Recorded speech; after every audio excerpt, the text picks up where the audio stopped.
It is the night that should deliver the coup de grace to Donald Trump's campaign to hold on to the White House. A curfew has come into effect after a night of violence. Donald Trump's supporters massed outside Congress and then forced their way in, leading to the suspension of the session, which was due to confirm Joe Biden as the next president.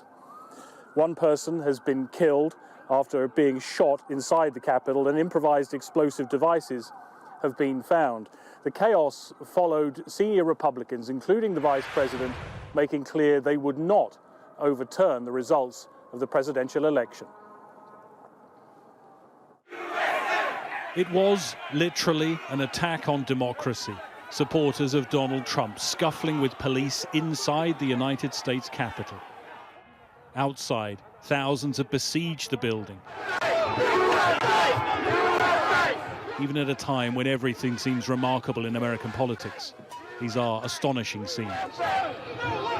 Inside the chamber, security personnel with guns drawn at the windows. Members of Congress sheltering in place on the floor. People taking what they could as souvenirs.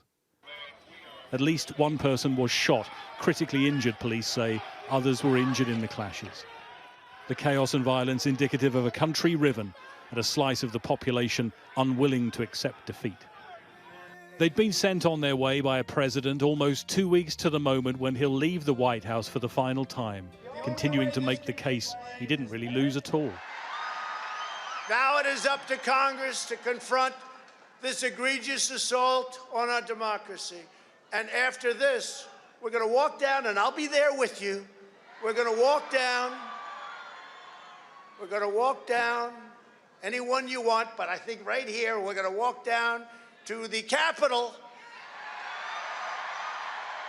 and we're going to cheer on our brave senators and congressmen and women, and we're probably not going to be cheering so much for some of them. What he called the evidence has already been debunked, but as he was speaking, his own vice president was taking his place in Congress for what's usually a formality of certifying his and Trump's defeat. Would he adhere to the Constitution or bow to Trump's pressure to somehow try and overturn the election? We got our answer before he started speaking. Is my statement out? Yes, sir, it is. Is my statement out, he says. That statement that he did not have the authority to reject the votes. Still, plenty of Republicans continue to object. Is the objection in writing and signed by a senator? Yes, it is. It is.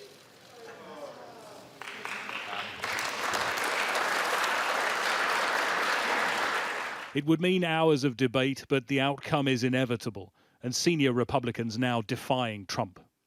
If this election were overturned by mere allegations from the losing side,